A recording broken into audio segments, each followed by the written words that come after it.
월드 클래스가 있는 한국의 축구가 아시아의 왕은 누구인지 보여준 경기. 경기가 시작되고 열띤 응원으로 시작한 중국 팬들은 경기가 진행되자 모두가 조용해졌다.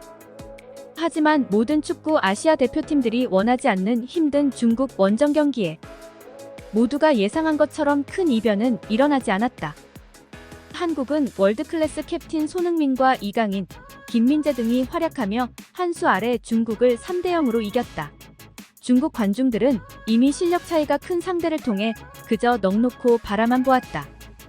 중국팀 홈에서 열린 2026 북중미 월드컵 아시아 지역 2차전 경기에서 대한민국 축구 대표팀이 3대0이라는 큰 스코어 차이로 경기를 지배하였습니다. 1차전 싱가포르를 상대한 경기에서 가볍게 승리를 한 한국인데요. 하지만 러시아 월드컵 당시 패배한 적이 있기 때문에 방심을 해서는 안 되는 경기였습니다. 경기장의 이동거리가 꽤 멀었는데요. 선수들이 경기를 준비하는 시간이 부족했지만 중국을 상대로 한 원정 경기에서 기복 없이 경기를 잘해주었습니다.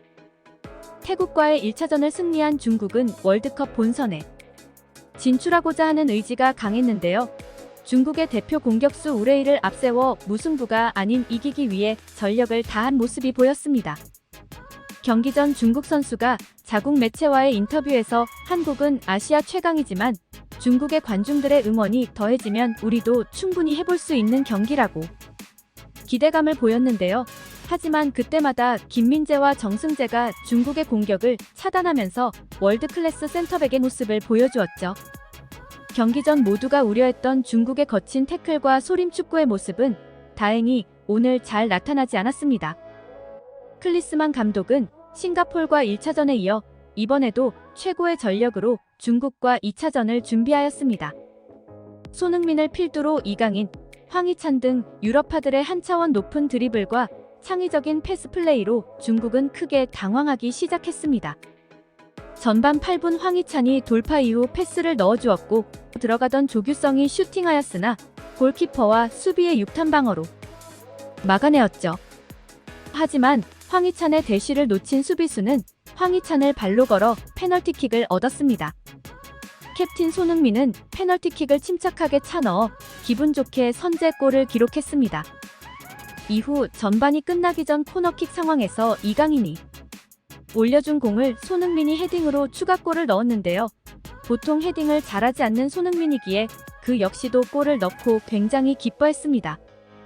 외신들은 전반전이 끝나고 앞다퉈 한국과 중국의 경기에 대해 의견을 내놓았는데요.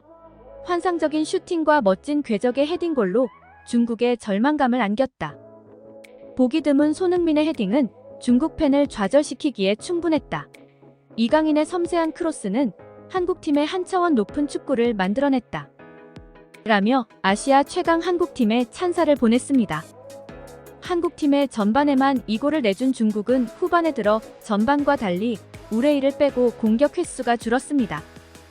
추가 실점을 막고 역습을 노리겠다는 감독의 전략이었던 것 같은데요. 손흥민과 정승재의 헤딩 합작골로 더 이상 추격 의지를 꺾었습니다. 중국 최대 매체 텅신왕과 왕이에서는 실시간으로 소식을 전하며 크게 좌절하고 있는데요. 진정한 축구왕이 누구인지 보여준 경기였다. 이번 경기로 중국 팬들 사이 손흥민과 이강인의 팬들이 더 많이 생기게 되었다. 어차피 월드컵 진출이 어려우면 예선전에서라도 한국과 홈 경기를 보는 것도 나쁘지는 않다. 중국 팬들은 한국의 실력 차이를 인정하면서 손흥민과 이강인 등 스타 플레이어에 대한 존경을 보이고 있는데요. 세계 최정상급 선수들과 경기하는 모습을 지켜보는 것만으로도 만족한다는 반응이 있었습니다.